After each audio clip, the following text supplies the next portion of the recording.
নমস্কার বন্ধুরা, যাতা জব ভ্যাকেন্সি ইউটিউব চ্যানেলে আপনাদের সবাইকে স্বাগতম। বন্ধুরা, এখানে পশ্চিমবঙ্গ সরকার শিশু বিকাশ প্রকল্প পশ্চিম বর্ধমানে একটি নোটিফিকেশন প্রকাশিত হয়েছে। এখানে অঙ্গনওয়াড়ি কর্মী পোস্টে নিয়োগ করা হয়েছে। এই পোস্টে এখানে অনেকগুলি ভ্যাকেন্সি রয়েছে। এই পোস্টের জন্য এখানে শিক্ষাগত যোগ্যতা কী বলা হয়েছে, বয়স সীমা কত চাই, কবে থেকে আবেদন শুরু হচ্ছে, সেসব নিয়ে ভিডিওর মাধ্যমে সংক্ষেপে আলোচনা করব। তাই বলছি পুরো ভিডিওটা শেষ পর্যন্ত দেখো। চলো শুরু করি। বন্ধুরা, এটা হচ্ছে পশ্চিমবঙ্গ সরকার শিশু বিকাশ প্রকল্প আধিকারিকের করণ কাকসা সুসংগত শিশু বিকাশ সেবা প্রকল্প পশ্চিম বর্ধমানে নোটিফিকেশনটি প্রকাশিত হয়েছে। এখানে অঙ্গনওয়াড়ি কর্মী পোস্টে নিয়োগ করা হয়েছে।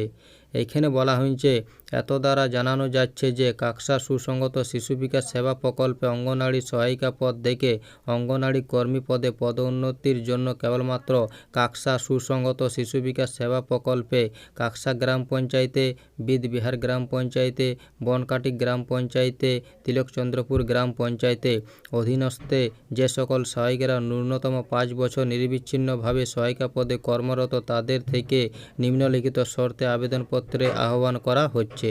এই নিযুক্তিটি সম্পূর্ণ স্বেচ্ছাসেবামূলক। এই কাজে নিযুক্ত কর্মী কখনোই সরকারি কর্মীরূপে গণ্য হবেন না।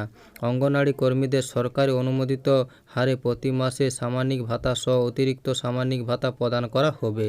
বর্তমানে কর্মীদের চালু সামাজিক ভাতার পরিমাণ মাসিক 4,500 টাকা এবং অতিরিক্ত সামাজিক ভাতার পরিমাণ মাসিক 3,750 টাকা। এখানে শূন্য পদের বিবরণ দেওয়া রয়েছে। এখানে বর্তমানে পদোন্নতির মাধ্যমে অঙ্গনওয়াড়ি কর্মীর শূন্য পদের সংখ্যা হলো 18টি। এখানে মোট শূন্য পদ রয়েছে 18টি। তার মধ্যে অসংরক্ষিতদের জন্য 13টি, তপশিল জাতিদের জন্য 4টি, তপশিল উপজাতিদের জন্য 1টি পোস্ট রয়েছে। এই পোস্টের জন্য এখানে শিক্ষাগত যোগ্যতা দেওয়া রয়েছে। এখানে বলা হয়েছে প্রার্থীকে যে কোনো স্বীকৃতি বোর্ড বা ইনস্টিটিউট থেকে মাধ্যমিক পাস হতে হবে। এখানে বলা হয়েছে একজন সহায়িকা যদি সহায়িকা পদে বিজ্ঞপ্তি প্রকাশের তারিখের পর উচ্চতর শিক্ষাগত যোগ্যতা অর্জন করে থাকেন তবে তার অঙ্গনওয়াড়ি কর্মী পদে পদোন্নতির ক্ষেত্রে কোনো অন্তরায় হবে না।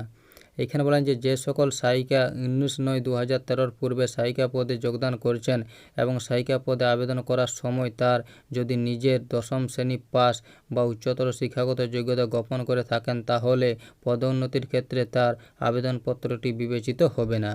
এখানে বয়স দেওয়া রয়েছে।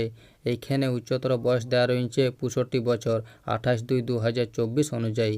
এখানে স্থায়ী বাসিন্দা সংক্রান্ত শর্ত দেওয়া রয়েছে।